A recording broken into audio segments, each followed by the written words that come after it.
sound off one at a time here today. Hi, welcome back to Tao of Twang. I'm Dave. If you're joining us for the first time, we're so glad that you're here, and we're going to have some fun today with this E-Blues jam. It's related to another video that came out over the weekend. It should be, if you put the channel in order, it would be the one previous to this. It's called a 3-note blues jam or something like that. This is kind of the companion piece for that, where we're just going to break down some of the licks and ideas that were featured in that main video and really have some fun. So here in just a minute, we're going to zoom in and yeah, just check it out. There'll be a jam track similar to the same one that I just used right there for the intro at the end of this video. And we're just really going to work out on this couple of pockets that you saw in that demonstration right there. Okay? Okay. Got you moved in here where you can see good, hopefully. So the first thing that's really featured in that intro, and there's 3 ideas here that I want to show you today. And then you, of course, as usual, you can work out different versions of them. But this is the nuts and the bolts of it. The first thing is, okay. So we break that into 2 pieces. It's, okay, we're bending that up a full bend. Then, okay, I could talk about all these nuances, but, it's going to come out the way that you're doing it, So, go with that, right? And, don't spend all your energy trying to nuance something at first, right? Especially if it's really new. Just practice the basic mechanics of it. And then later on, you can work on stylizing it more. You'll get way further doing that. Trust me. In other words, don't worry if, I'm not doing the vibrato. Don't get hung up on any of that. Okay. Same thing, same notes in this position would look like.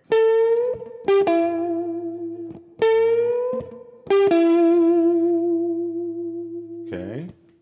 So just, really work out on that. Now, and do it off to the side. Don't worry about trying to keep up with the track necessarily right at first.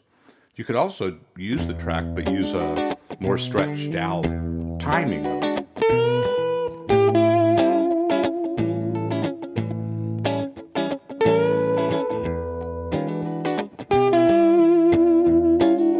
See what I mean?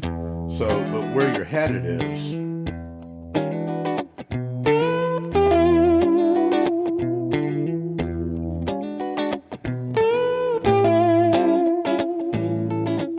this is a good time to mention or try to kind of provide some kind of answer to a really good question in the comments a couple days ago from that video over the weekend, which was, why did you choose those notes, those 3 or 4 notes, right? Well, pentatonic, blues scale consists of just 5 notes, right? So it's kind of just right in there. But to try to give you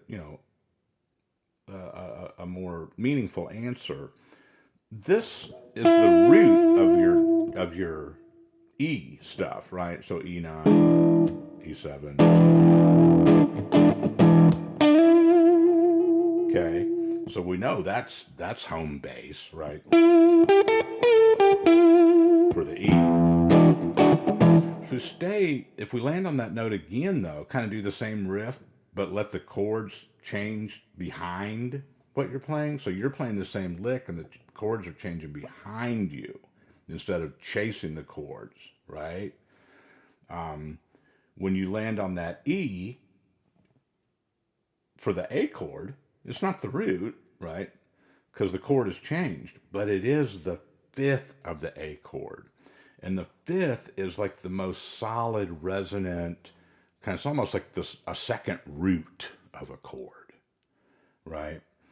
When you do an alternating bass line, it's root, fifth, right? It's just that familiar interval between a root and a fifth. You can also target thirds and sevenths and things, but these licks I'm showing you today, they really exploit that, playing the fifth of that triad, of that A triad. Here's what I mean. Here's what this, hopefully that made sense, but here's what's going on. Well, let's get back to the top. You can do it wherever you want, but just so I can show you this part. Okay, that's our E, and I'm landing on that root. Now,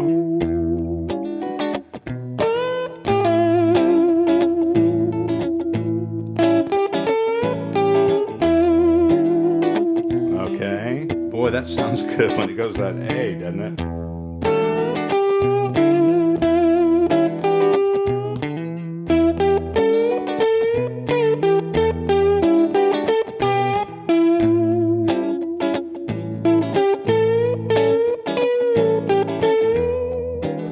Okay. Now, so that's just that's kind of a hip note there a little bit, right? And when you really lean into that, boy, you're just build it, ba-dum, on that A. It just feels so good. So hopefully that's one of the things that I would say right away as to why this works out good. Hopefully that helps answer part of that question. So, you notice sometimes I'm going, putting a little extra doodah there on the end of it, right? Let me show you with the track, then I'll slow it down. See how I can just about drop it in anywhere?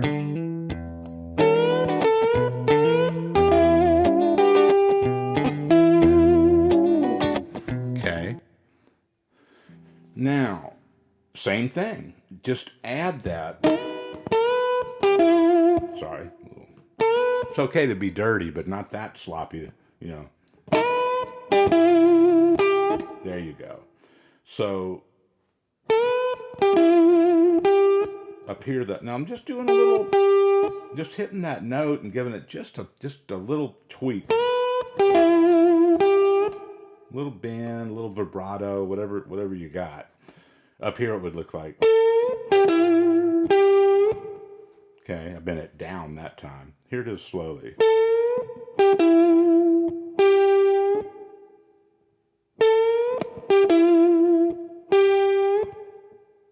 Well, let's just go for it. Move it up here.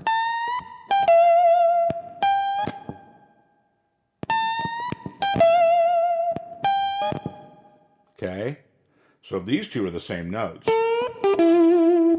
Just different positions, different strings.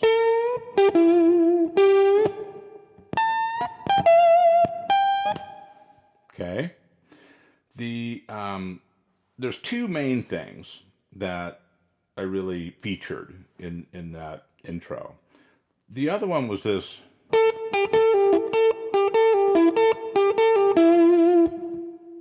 I don't know if I did it down here or up here, but okay. Now, don't worry about trying to go real fast and practice this off to the side at first. But see that same little triangle? Up here it's more of a box.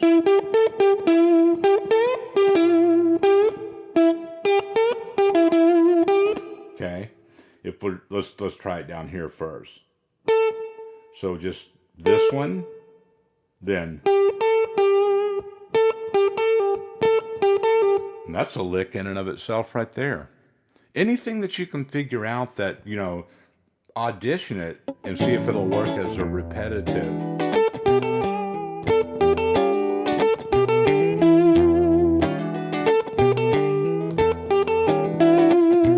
Okay. It kind of feels to me like it wants to go a little further than that. So let's take it down to.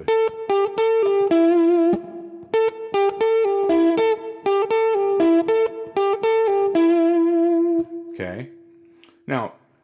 it's kind of a polyrhythmic thing, right? It's almost like a 6-note feel over a 4, but don't, try to do all the math on this one.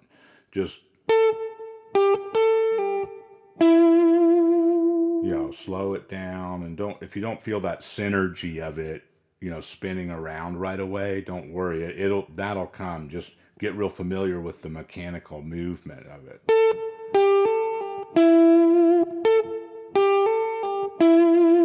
These notes are not, these licks, types of licks are cool because they have a lot of dynamics. There's not many notes, but you got a staccato note, then you got a legato, hammer, and pull off, then just kind of another, note to fill in that beat.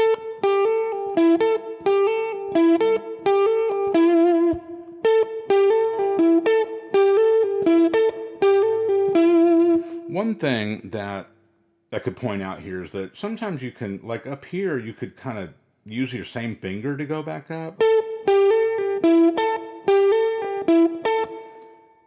Or you can just use a separate finger like you do down here.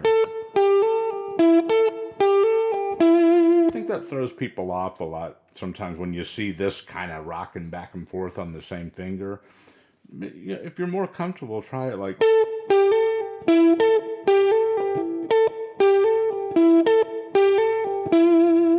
Okay, I noticed Clapton doing that a lot, and a lot of other people that players that sound real clean, like everything they do is just super crisp and clean. If you watch their fingering, there's not, there's other players that their whole style is just kind of sliding around and using a lot of bars, and that's funky and cool too.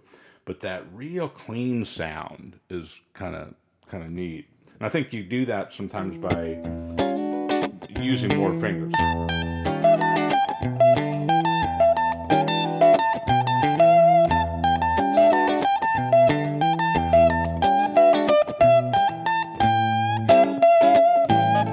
Okay. So, here's what we've got so far. Along with, okay, let me do it, same thing here.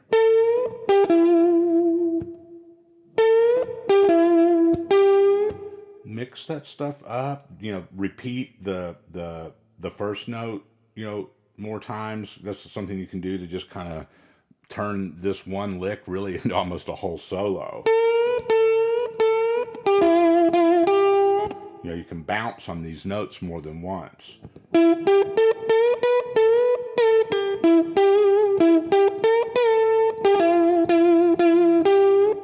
Right? So you get familiar, you get comfortable, and get some muscle memory going on these things that I just showed you. Then you let yourself go with your right hand. You just start adding more notes and bending it over and over and stuff like that. And it's really fun. It moves along real fast. There's so much you can do, without having to practice a lot of notes. There's one last thing here that I want to mention. Then I'll kind of go back and do consolidate this for you. And that was, it's hard. Well, it's not harder, but here, when we're bending up to that note, this position is set up to really just, you bend this one to where it's equal with that one. Well, that's a lick in and of itself. It's just bending it and then hitting the same note that it's reaching.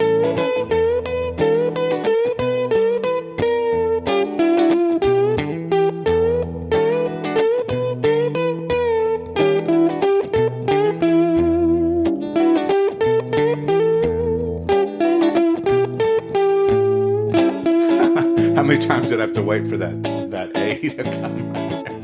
Sometimes when you're turning this thing off and on, you just, you get what you get. So, but those are the three ideas. Okay. Practice that in different locations. Okay, then the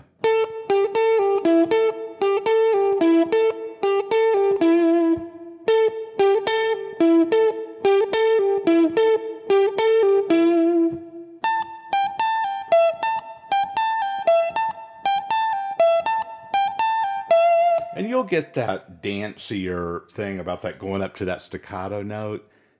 I know that's might not sound just right to you right when you start doing that, but go ahead and practice it, and we'll do some more stuff like that in some follow-up sessions about those repetitive licks. Like those are really nice to throw in here and there. And then in any blues key or anytime you're using a minor pentatonic that's this kind of pattern, you want to really practice that. Okay. And again, a little bit further down the road, I'll show you how that just fits into so many moves. But if you're new to that, really work out on that. So here's your routine.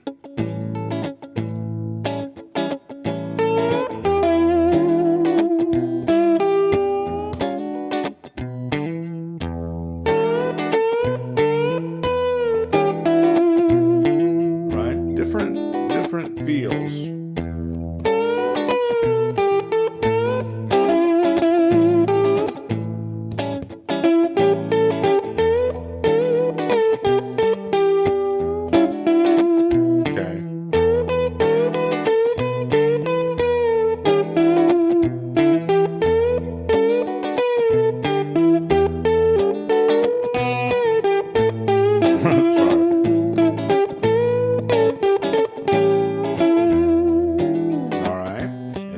That little spinning lick.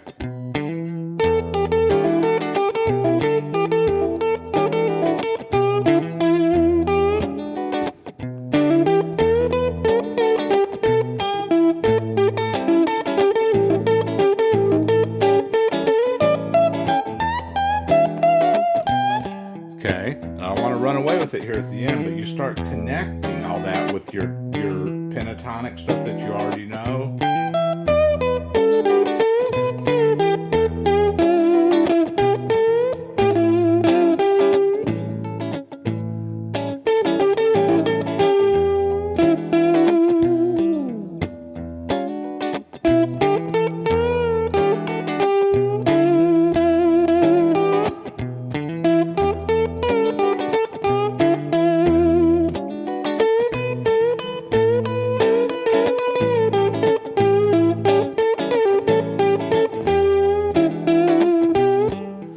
Okay.